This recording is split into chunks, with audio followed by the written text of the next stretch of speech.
Radhe Radhe, Har Har Mahadev. Welcome back to my YouTube channel. I am Anushka. I hope आप सब अच्छी होंगे, आप सबकी हेल्थ भी अच्छी होगी, पढ़ाई भी अच्छे से कर रहे होंगे। इस वीडियो में हम स्टार्ट करेंगे, आप कह सकते हो, अप्रोचेज ऑफ ह्यूमन डेवलपमेंट। देखो, इससे पहले हम क्लास 12 ज्योग्राफी का चैप्टर नंबर 4 ह्यूमन डेवलपमेंट के बारे में, ह्यूमन डेवलपमेंट क्या होता है, कॉन्सेप्ट क्या होता है ह्यूमन डेवलपमेंट का, मीनिंग क्या होता है, किसने दिया, ये सब कुछ पढ़ चुके हैं। पिलर्स क्या होते हैं ह्यूमन डेवलपमेंट के, वो पढ़ चुके हैं। आज इस वीडियो के अंदर, इस लेक्चर के अंदर हम अप्रोचेज ऑफ ह्यूमन डेवलपमेंट के बारे में पढ़ेंगे। अगर आपने वो सारी वीडियोस नहीं देखी है या फिर आपने वो सारे लेक्चर्स नहीं देखे तो वो लेक्चर्स जरूर देख ले, फिर इस लेक्चर पे आए। आज हम पढ़ेंगे अप्रोचेज ऑफ ह्यूमन डेवलपमेंट। देखो, इससे जो पिछली वाली वीडियो थी ना, उसमें मैंने आपको पढ़ाया था कि बेसिस क्या होते हैं ह्यूमन डेवलपमेंट को। कोई भी कंट्री ह्यूमन डेवलपमेंट कब कर पाएगी? जैसे आप बिल्डिंग बनाते हो, हाउसेस बनाते हो, तो सबसे पहले आपको पिलर्स खड़े करने पड़ते हैं। तो उस पिलर के ऊपर आपकी पूरी बिल्डिंग की जो नींव होती है वो टिकी होती है, या आपके पूरे घर की नींव टिकी होती है। ऐसे ही हमारे ह्यूमन डेवलपमेंट के लिए भी कुछ कॉन्सेप्ट्स होते हैं, जो हमें पहले कोई भी कंट्री वो कॉन्सेप्ट्स क्लियर कर दे, पहले वो कोई भी कंट्री उन कॉन्सेप्ट्स की फैसिलिटीज प्रोवाइड कर दे, उन आइडियाज को फॉलो कर ले, फिर उस कंट्री में ह्यूमन डेवलपमेंट के पाथ पे वो कंट्री चली जाएगी। सेम यहाँ पर हम पढ़ेंगे। जो हमने से जो पिछली वीडियो थी वहां पर हमने बेसिस पढ़े थे कि ह्यूमन डेवलपमेंट के लिए क्या क्या चीजें, आप एक कंट्री क्या क्या चीजें, कोई इंसान कब डेवलप होगा। हमने वहां पर पढ़ा कि कंट्री, गवर्नमेंट किसी भी कंट्री की क्या क्या फैसिलिटीज दे सकती है कोई भी ह्यूमन को डेवलप करने के लिए, या फिर अपनी कंट्री का ह्यूमन डेवलपमेंट इंडेक्स को इम्प्रूव करने के लिए। वहां पर हमने इक्विटी के बारे में पढ़ा, सस्टेनेबिलिटी के बारे में पढ़ा, प्रोडक्टिविटी के बारे में पढ़ा, कैपेबिलिटी अप्रोच के बारे में पढ़ा। ये सारे अप्रोचेज हम पढ़ के आए थे, सारे बेसिस हम पढ़ के आए थे कि कोई भी कंट्री, अगर किसी भी कंट्री में इक्विटी है, फिर सस्टेनेबिलिटी है, फिर प्रोडक्टिविटी है, कैपेबिलिटी, तो ऑटोमेटिकली उस कंट्री का जो ह्यूमन है वो डेवलप करेगा। अब हम पढ़ेंगे अप्रोचेज ऑफ ह्यूमन डेवलपमेंट, जिसके अंदर हमें पढ़ना है method to improve the human development, कि कैसे कोई कंट्री अपनी कंट्री का जो ह्यूमन डेवलपमेंट इंडेक्स है, अपनी कंट्री के ह्यूमंस को कैसे इंप्रूव कर सकते हो, ह्यूमन डेवलपमेंट इंडेक्स को कैसे इंप्रूवमेंट आप ला सकते हो। मेथड्स या फिर approaches to improve the human development, approaches को बोल दो या फिर method to improve the human development बोल लो, बात एक ही है। क्वेश्चन में आपको क्या पता, आपके जो बोर्ड एग्जामिनर होगा वो ये ना लिखे कि आप अप्रोचेज ऑफ ह्यूमन डेवलपमेंट को एक्सप्लेन करो, वो आपको घुमा फिरा के क्वेश्चंस पे ही पूछ ले कि आपको मतलब एक case based study type question में डाल दे कि कोई कंट्री है, वो अपनी कंट्री क्या क्या स्टेप्स या फिर क्या तरीके होते हैं, कोई कंट्री कैसे ह्यूमन डेवलपमेंट को इम्प्रूव कर सकती है। तो बेसिकली घुमा फिरा के क्वेश्चन कुछ भी आए, आंसर आपको यही 4 वेज लिखने हैं कि 4 तरीके होते हैं कोई भी कंट्री अपने ह्यूमन डेवलपमेंट को इम्प्रूव करने के लिए, या फिर 4 अप्रोचेज होती है कोई भी कंट्री अपने ह्यूमन डेवलपमेंट को इम्प्रूव करने के लिए। वो क्या क्या होती है वो हम इस वीडियो में पढ़ेंगे। सबसे पहली जो अप्रोच होती है हमारी, होती है income approach. Income approach is the oldest approach of human development. देखो, ह्यूमन डेवलपमेंट का जो कॉन्सेप्ट था वो आज के टाइम का नहीं है, बहुत पुराना कॉन्सेप्ट है, बहुत पुराने टाइम से चलता है। बस क्या है कि जो उसके अंदर वेज है वो बदल गई, लोगों की थिंकिंग के साथ साथ डेवलपमेंट का तरीका बदल गया। बाकी डेवलपमेंट तो पुराने टाइम से ही चलता आ रहा है। आप आज जो आप लोगों की पर्सनैलिटी देखते हो, फिर आज अगर हम जेनजी जनरेशन की बात करें तो इससे पहले भी कोई जनरेशन रही होगी, आपके मम्मी पापा की जनरेशन रही होगी, आपके मम्मी पापा की जनरेशन रही होगी। हर जनरेशन में आपको देखोगे डेवलपमेंट देखने को मिलेगा। हर जैसे जैसे जनरेशन जाती जा रही है आपको डेवलपमेंट देखने को मिलेगा, लोगों की थिंकिंग में आपको इम्प्रूवमेंट देखने को मिलेगा। आज आप जो आपके मम्मी पापा की थिंकिंग है वही सेम थिंकिंग आपकी है। चलो, कुछ पेरेंट्स की तो मैच भी हो जाती है, कुछ पेरेंट्स की नहीं भी हो पाती। बिकॉज ऑफ क्यों नहीं हो पाती? वो जनरेशनल गैप की वजह से नहीं हो पाती। तो ह्यूमन तो बहुत टाइम से ही डेवलप करता आ रहा है। जब ह्यूमन इस धरती पे आया था वो तब से लेके अब तक वो डेवलप ही करता आ रहा है, वो अपने अंदर चेंजेस करता ही आ रहा है और आगे भी करता जाएगा। तो ह्यूमन डेवलपमेंट का कॉन्सेप्ट कोई ऐसा नहीं कि कोई नया कॉन्सेप्ट है या फिर कुछ अभी आया कॉन्सेप्ट नहीं। ये कॉन्सेप्ट कोई नया नहीं है, पुराना ही कॉन्सेप्ट है, बस इसके डेवलपमेंट के तरीके बदल गए। ठीक है, सबसे इनकम अप्रोच से हम स्टार्ट करते हैं। सबसे पहले अगर ओल्डेस्ट टाइम पर बात करें तो ओल्डेस्ट टाइम पर डेवलपमेंट का सबसे मतलब क्या था कि कोई ह्यूमन कब डेवलप करेगा? जब उसके पास इनकम होगी। ये एक लोगों का तरीका था सोचने का, या फिर एक तरीका था ह्यूमंस के अंदर डेवलपमेंट लाने का। इसलिए तो इसको बोलते हैं कि this is the oldest approach of human development. 1 marks में important question, which is the oldest approach of human development? Income approach is the oldest approach of human development. कहता है कि बस इकोनॉमिकली लोग इंडिपेंडेंट हो जाए, जितना पैसा होगा ना उतनी ज्यादा फ्रीडम होगी। तो इससे जो पिछली वीडियो थी वहां पर मैंने आपको समझाया था कि पुराने टाइम पे लोगों के लिए डेवलपमेंट का मतलब था कि किसी कंट्री के पास जितना पैसा होगा वो उतनी ज्यादा डेवलप होगी, या किसी ह्यूमन के पास जितना पैसा होगा वो उतना डेवलप होगा। पहले लोगों के अंदर ये नहीं थी कि ये नहीं, इस कंट्री इस तरीके से थिंकिंग से नहीं चलती थी, लोग इस तरीके से थिंकिंग से नहीं चलते थे कि उनको कितनी एजुकेशन मिल रही है, कितनी हेल्थ फैसिलिटीज मिल रही है, कितना रिसोर्सेज मिल रहा है, उनका मेंटल लेवल पे इंप्रूवमेंट हो रहा है नहीं हो रहा, कितने वो रिसोर्सेज का एक्सेस कर पा रहे नहीं। उनके लिए कहता है कि economic freedom is the real freedom. Economically अगर कोई कंट्री स्ट्रॉन्ग है तो मतलब उस कंट्री का ह्यूमन डेवलप्ड हुआ है, इरिस्पेक्टिव ऑफ वहां पर आपको चाहे आप इकोनॉमिकली कितने ही डेवलप हो जाओ, चाहे आपकी कंट्री के जो लोग है वो खुश ना हो, मतलब आपके पास पैसा है पर स्टिल आप खुश नहीं है, आपका मेंटल लेवल कंट्री का मेंटल लेवल जो उस कंट्री का है वो अच्छा नहीं है, ठीक है, लोगों के पास अच्छी हेल्थ फैसिलिटीज नहीं है, अच्छी एजुकेशन फैसिलिटीज नहीं है। आप कह सकते हो इतना पैसा होने के बावजूद भी कुछ पार्ट है कंट्री का जो गरीबी में रह रहा है, फिर भी क्या माना जाता था कि इकोनॉमिकली अगर कोई कंट्री डेवलप है, किसी कंट्री की जीडीपी अच्छी दिखाई जा रही है तो इसका मतलब उसका ह्यूमन भी डेवलप है। बाकी सारे जो फैक्टर जो हम इससे पहले वीडियोस में पढ़ के आए कि जो ह्यूमन डेवलपमेंट होता है उसके अंदर सिर्फ इकोनॉमिक को ही नहीं काउंट करा जाता, बहुत सी अलग अलग मेजर्स होते हैं, बहुत से अलग अलग फैक्टर्स जो होते हैं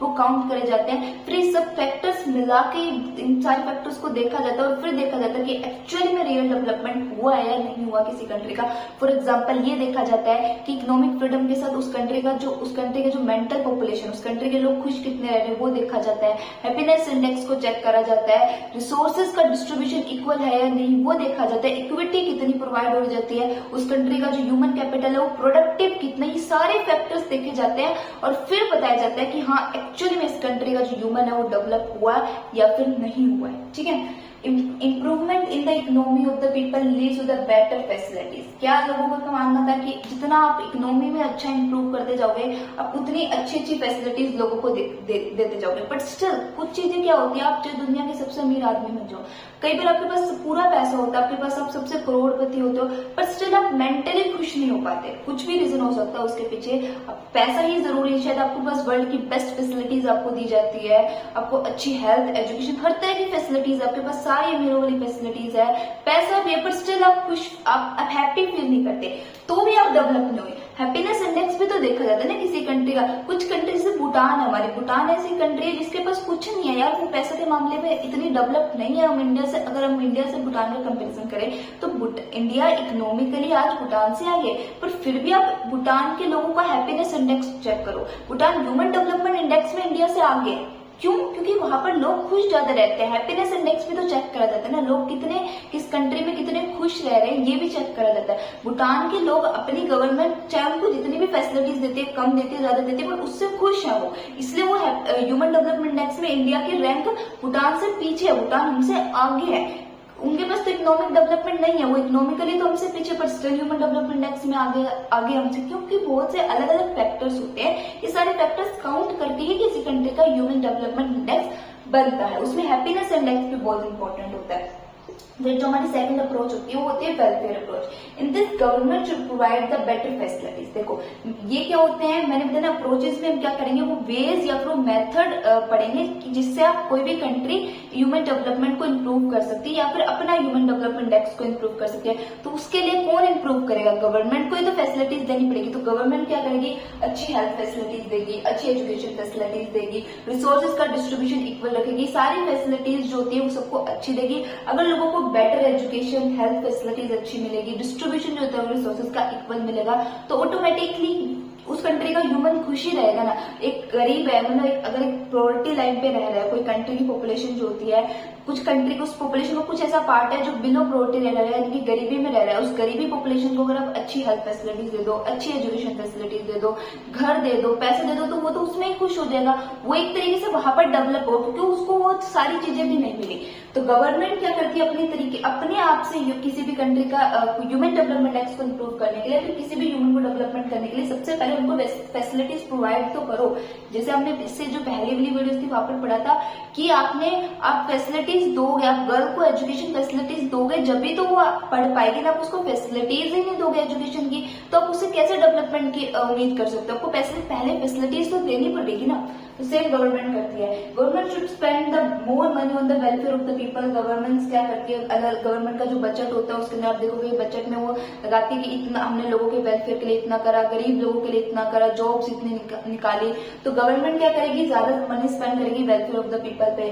फिर उसके अंदर in this people are the passive respects and government should take the decision for the welfare of the people. देखो यहाँ पर सिर्फ क्या ह्यूमन क्या कर सकते हैं, एक कंट्री की गवर्नमेंट एक कंट्री की गवर्नमेंट अपने पीपल्स के लिए क्या करेगी, कुछ डिसीजन लेगी, उस डिसीजन के अंदर वो अच्छी अच्छी फैसिलिटीज उनको प्रोवाइड करेगी, रिसोर्स का डिस्ट्रीब्यूशन इक्वल कर देगी, हेल्थ फैसिलिटीज अच्छी दे देगी, एजुकेशन फैसिलिटीज दे देगी, और भी बहुत सारी फैसिलिटीज होती है, शेल्टर्स, हाउसेज, बिल्डिंग्स, ये सारी चीजें प्रोवाइड कर देगी। तो गवर्नमेंट भी फैसिलिटीज दे रही है, तो ह्यूमन को क्या करना है, बस ह्यूमन को गवर्नमेंट को फॉलो करना है और गवर्नमेंट को ह्यूमंस के लिए डिसीजन लेना है, उनके लिए उनके डेवलपमेंट के लिए गवर्नमेंट डिसीजन लेगी, ह्यूमन जस्ट उनको फॉलो करेंगे। पैसिव रेस्पेक्ट का मतलब होता है कि humans are just follow the government decision. फिर आता है हमारे पास basic need approach. This is remarkable by the international labour organisation. ये अप्रोच जो थी वो इंटरनेशनल लेबर ऑर्गेनाइजेशन ने भी डिमांड करी है किसी भी कंट्री के ह्यूमन डेवलपमेंट के लिए। एक कंट्री बेसिक नीड अप्रोच तो रखेगी। वो बेसिक नीड अप्रोच में क्या होता है कि there are the 6 basic needs of the human: food, health, water, shelter, house, education and sanitation. ये हमारे देखो कोई भी, जैसे कि आप कह सकते हो कि हमने यूएनओ के बारे में पढ़ा, United Nation Organization. United Nation Organization के अंदर भी सब पार्ट होता है, जैसे कि वर्ल्ड ट्रेड ऑर्गेनाइजेशन। जो वर्ल्ड ट्रेड ऑर्गेनाइजेशन होगी वो ट्रेड पे ज्यादा फोकस करेगी। जैसे वर्ल्ड हेल्थ ऑर्गेनाइजेशन होती है वो हेल्थ पे ज्यादा फोकस करती है। ऐसे ही एक ह्यूमन राइट ऑर्गेनाइजेशन भी होती है जो ह्यूमन के राइट पर फोकस करती है, और एक ह्यूमन वेलफेयर भी होती है जो ह्यूमन के वेलफेयर पे फोकस करती है। तो जो हमारी जैसे कि इंटरनेशनल लेबर ऑर्गेनाइजेशन है उसने हर कंट्री को ये बोला हुआ है कि आप कुछ ना करो, बट आपको ये 6 बेसिक नीड्स हर कंट्री के लोगों तक पहुंचनी चाहिए।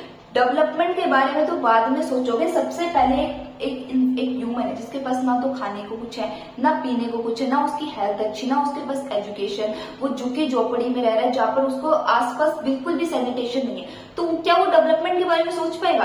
क्या वो सोच पाएगा कि वो आने वाले टाइम में बहुत बड़ा आईएएस बनेगा? पहले वो सोचेगा कि मेरे को खाने को मिल जाए, मैं फिर मेरे को खाने को मिलेगी, मेरे को एजुकेशन मिलेगी, तभी तो मैं आईएएस बनने के बारे में सोच पाऊंगा। तो पहले इंटरनेशनल लेबर ऑर्गेनाइजेशन ने भी ये कहा कि कोई भी कंट्री डेवलपमेंट के बारे में बाद में सोचे, सबसे पहले तो ये 6 बेसिक नीड्स उस कंट्री की जो पॉपुलेशन है हर एक पीपल तक ये 6 बेसिक नीड तो पहुंचनी चाहिए, फिर आप डेवलपमेंट के बारे में सोचो। This needs satisfies the first, सबसे पहले ये नीड पूरी होनी चाहिए, then there should be a further development take place, उसके बाद आप डेवलपमेंट के बारे में सोचो। पहले ये 6 नीड्स पूरी करो, किसी भी कंट्री की पॉपुलेशन की 6 नीड्स पूरी होनी चाहिए, और ये बेसिक राइट होता है यार ह्यूमन का, ये तो मिलना ही चाहिए। हम इस धरती पर आए, तुम खाने को तो पीने, हम खाएंगे नहीं तो हम जिंदा कैसे रहेंगे, हम पिएंगे तो हम जिंदा कैसे रहेंगे, हमारी हेल्थ अच्छी नहीं रहेगी तो हम कैसे जिंदा रहेंगे। फिर हमें एजुकेशन तो चाहिए, एजुकेशन होगा, एजुकेशन ही तो इम्पोर्टेंट होती है। कोई ह्यूमन डेवलप कब कर पाएगा, उसकी थिंकिंग कब इंप्रूव होगी, जितनी ज्यादा वो नॉलेज गेन करेगा, जितनी ज्यादा उसके पास एजुकेशन होगी, आसपास की चीजों को ऑब्जर्व करेगा, जब भी तो वो अपने अंदर इंप्रूवमेंट ला पाएगा, तभी तो वो अपने अंदर स्किल डेवलप कर पाएगा। स्किल डेवलपमेंट के लिए भी तो एजुकेशन चाहिए ना, तो एजुकेशन होनी चाहिए। फिर सैनिटेशन होनी चाहिए, वो साफ सफाई वाले माहौल में रहे, पोल्यूशन फ्री वाले एरिया में रहे, और रहने के लिए घर होना चाहिए उसके पास, ठीक है। फिर आती है हमारे पास capability approach. It is supported by the Amartya Sen. Important 1 marks question की कैपेबिलिटी अप्रोच किसने दी थी, ये किसने सपोर्ट करी थी, तो आपके पास आपको लिखना है अमृतन सेन ने करी थी। Capacity approach of the people should be improve to make their productivity better. देखो किसी भी कंट्री के काम करने की कैपेसिटी अगर इम्प्रूव होगी तो उस कंट्री का प्रोडक्टिव इम्प्रूव होगा।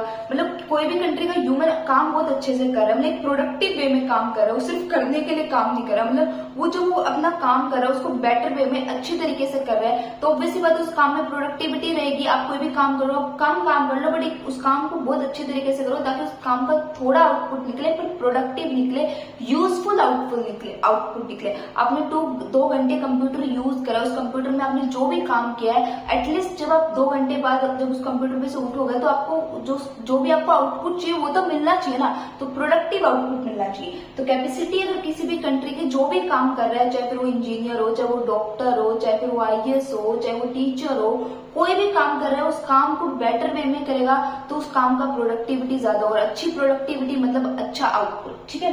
तो और अच्छा आउटपुट होगा। ऑब्वियसली बात है, अगर कंट्री में हर लोग यही थिंकिंग से काम करने लग जाए, क्योंकि कंट्री के हर पर्सन के प्रोफेशन अलग होते हैं, कोई डॉक्टर होता है, कोई नर्स होता है, कोई इंजीनियर होता है, कोई टीचर होता है, कोई आईएएस होता है, कोई पॉलिटिशियन होता है। अगर सब लोग अपने काम को बेटर वे में, प्रोडक्टिव वे में काम करें, यानी कि ये सोच के काम करें कि हम इस काम को करें और इसका आउटपुट हमारे लिए अच्छा रहेगा, आउटपुट प्रोडक्टिव वे में काम करें, तो ऑब्वियसली बात है एक लोगों से पूरी कंट्री बनती है, एक लोगों से पूरी कंट्री बनेगी और हर कंट्री में हर ये थिंकिंग करेगा तो ह्यूमन कैपिटल कितना अच्छा हो जाएगा कंट्री का, मतलब जो ह्यूमन कैपिटल होगा उस कंट्री का कितना बेटर रहेगा, स्किलफुल वे में वो काम कर रहा है। और अगर ह्यूमन कैपिटल किसी कंट्री का बेटर रहेगा, अगर हर ह्यूमन एक उस कंट्री का बेटर वे में काम करेगा, अपने काम को प्रोडक्टिव वे में करेगा, तो ऑब्वियसली बात है वो सारा काम किस में काम आएगा, उस कंट्री के डेवलपमेंट में काम आएगा और वो अपने आप में भी डेवलप्ड हो जाएगा। ठीक है, तो capacity of people to do the improve, और वही मैंने इससे पहले भी आपको बताया कि कैपेसिटी, काम करने की कैपेसिटी कब इंप्रूव होगी, आपको जो अच्छी नॉलेज होगी, अच्छा एनवायरनमेंट मिलेगा, आपकी हेल्थ फैसिलिटीज होगी, आपके पास नॉलेज है, आपको पता है you want to become a software engineer, आपने पूरी अच्छे से नॉलेज ले ली, आपने जेईई का एग्जाम भी क्लियर कर दिया, अपने अच्छे इंस्टीट्यूशन से पढ़ भी लिया, प्लेसमेंट भी लग गई, ठीक है, बट आपकी हेल्थ अच्छी नहीं रह पाई, तो वो जो आपने इतने टाइम में एजुकेशन लिया, वो एग्जाम आप क्लियर करके आए, बट आपकी हेल्थ की वजह से आप अपनी गवर्नमेंट के लिए, अपनी कंट्री के लिए सर्व नहीं कर पा रहे, तो क्या आप एक ह्यूमन कैपिटल, आप एक ह्यूमन कैपिटल तो जरूर, आप एक स्किलफुल ह्यूमन कैपिटल हो, बट फिर भी आपकी हेल्थ की वजह से हम उस ह्यूमन कैपिटल का यूज नहीं कर पाए, आपकी स्किल का यूज नहीं कर पाए, तो वेस्ट हो गई। तो कैपेसिटी कब इंप्रूव होगी पीपल की, एक तो अच्छी नॉलेज से, सबसे पहले तो आप नॉलेज गेन करोगे, आपको कोई स्किल चाहिए उसके लिए आपने नॉलेज गेन करी, फिर उस स्किल को एप्लीकेबल करने के लिए आपकी हेल्थ सही रहनी चाहिए, अगर आपकी हेल्थ ही सही नहीं रहेगी तो वो आपका टैलेंट वेस्ट चला गया, आपकी वो स्किल वेस्ट चली गई, ना तो वो कंट्री के डेवलपमेंट में काम आए और ना आप खुद का डेवलपमेंट कर पाए। ठीक है, तो कैपेसिटी जो थी पीपल की कैसे इंप्रूव हो सकती है, अच्छी एजुकेशन से, अच्छी हेल्थ रहनी चाहिए और साथ में इन्वायरमेंट फैसिलिटीज भी अच्छी होनी चाहिए। एक ह्यूमन को इन्वायरमेंट बहुत इंपॉर्टेंट काम करता है, वो वाला इन्वायरमेंट नहीं, नेचर वाला इन्वायरमेंट नहीं, जिस इन्वायरमेंट में वो काम कर रहे हैं, आप जिस भी कंपनी में काम कर रहे हो उस कंपनी का इन्वायरमेंट अगर अच्छा नहीं है, लोग झगड़ रहे हैं, तो ऑब्वियसली बात है आपके काम पे भी इफेक्ट पड़ेगा, आप उस काम को प्रोडक्टिव वे में नहीं कर पाओगे, उतने अच्छे से नहीं कर पाओगे जितने अच्छे से आपका अगर इन्वायरमेंट अच्छा रहेगा। अब कई बार हमारे इन्वायरमेंट भी तो बहुत इंपॉर्टेंट फैक्टर बन जाता है, जैसे हमारे पढ़ने का मन कर रहा है, हमने पूरा सोच लिया कि भाई हमें पढ़ाई करनी है, बट क्या होता है कई बार लाइट चली गई या फिर गर्मी ज्यादा हो गई, ज्यादा ठंड हो गई, तो हम क्या करते हैं, हमारी पढ़ाई से स्किप कर देते हैं कि यार मम्मी आज तो गर्मी ज्यादा हो रही है, आज मेरा पढ़ने का मन नहीं कर रहा, मैं कल से पढ़ूंगा। फिर सुबह आपने पढ़ने का सोचा, आप सुबह आपने सोचा कि मैं तो 5 बजे उठ के पढ़ूंगी, पर ज्यादा ठंड होने की वजह से आपने कहा यार मम्मी ठंड ज्यादा हो रही है, अब तो मेरा कंबल से निकलने का मन नहीं कर रहा, मैं कल, तो इन्वायरमेंट ने इफेक्ट करा ना, अगर वो ठंड नहीं होती तो शायद आप सुबह उठ के पढ़ लेते। ठीक है, तो इन्वायरमेंट भी बहुत इम्पैक्ट करता है। बेटर कैपेबिलिटी, हाँ, अब उसको इम्प्रूव कैसे कर सकते हो, आप इम्प्रूव कर सकते हो, देखो जितनी ज्यादा इम्प्रूव कर सकते हो education, health and environment facility से, जितनी कैपेबिलिटी अच्छी होगी, यानी कि काम करने की क्षमता जितनी लोगों की अच्छी होगी, जितने अच्छे वे में, जितने प्रोडक्टिव वे में लोग काम करेंगे, जितना बेटर जो भी काम करे उसको बेटर करेंगे, तो क्या होगा, बेटर प्रोडक्टिविटी रहेगी, और प्रोडक्टिविटी ज्यादा बेटर रहेगी तो ज्यादा ह्यूमन डेवलपमेंट होगा, क्योंकि ज्यादा लोग डेवलप भी हो पाएंगे और ह्यूमन कैपिटल भी उस कंट्री के लिए अच्छा बनेगा, तो उस कंट्री का ह्यूमन कैपिटल अच्छा हो जाएगा। अच्छा ह्यूमन कैपिटल का मतलब आप कह सकते हो आप कंट्री के डेवलपमेंट में हेल्प करोगे, आप स्किलफुल काम कर रहे हो तो आप बेटर कंट्री के लिए बेटर आउटपुट्स ला पाओगे और खुद में भी डेवलप कर पाओगे। तो आई होप आपको ये वीडियो समझ में आई होगी, पूरी हमारी अप्रोचेस थे ह्यूमन डेवलपमेंट के बारे में, या फिर method to improve the human development, या फिर वेज आप कह सकते हो क्या क्या तरीके होते हैं ह्यूमन डेवलपमेंट को इम्प्रूव करने के लिए, क्या क्या वेज होते हैं। घुमा फिरा के क्वेश्चन पूछा जा सकता है, बट आपको याद रखना है, चाहे आपसे वेज पूछ ले, चाहे आपसे मेथड पूछ ले, चाहे आपसे अप्रोच पूछ ले, लिखनी आपको यही चार है, income approach, welfare approach, basic need approach, capability approach. ठीक है, पूरे 5 मार्क्स मिलेंगे आपको। हाँ, इंपॉर्टेंट 1 मार्क्स में एक तो ये याद रखना है कि कैपेबिलिटी अप्रोच किसने दी थी, एमसीक्यूज में क्वेश्चन आता है, डेफिनेटली आएगा, आप देख लेना। और इनकम अप्रोच हमारी सबसे पुरानी अप्रोच है, आपको ये याद रखना है, तो इनकम अप्रोच सबसे ओल्डेस्ट अप्रोच है। कौन सी अप्रोच सबसे पुरानी अप्रोच होती है, 1 मार्क्स में क्वेश्चन यहाँ से आता है। और कैपेबिलिटी ये पूछते हैं कि कैपेबिलिटी अप्रोच किसने दी थी, ठीक है, ये भी पूछ लेते हैं आपसे कैपेबिलिटी अप्रोच किसने दी थी।